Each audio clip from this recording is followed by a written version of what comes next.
This has been happening quite regularly. In fact, I have seen as a young student as well, or even when I was a faculty in Delhi University or otherwise also.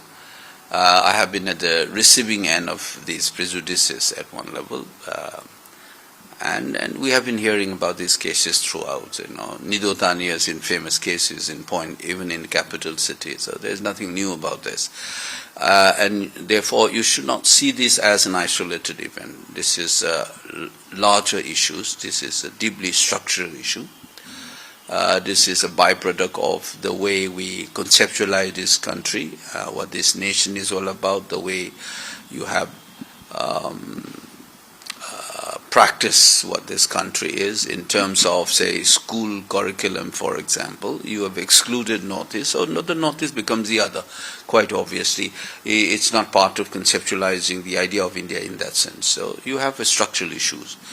But you should remember that the founding fathers have warned that this country, they knew that this country has a lot of prejudices based on various social identities, based on your place of birth and your gender, your religion, your caste, and race. That is also included in Article 15. Race is one of the categories, but unlike other issues. Like caste, we know that casteism is there are casteist people here, but there is a reluctance in this country to accept that there is racism and race issue in this country, despite the fact that our founding fathers have warned and incorporated race is one of the issues in Article 15 of the Constitution.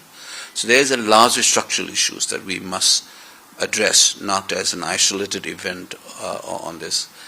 Until unless we try to address it at that level, these will continue to happen.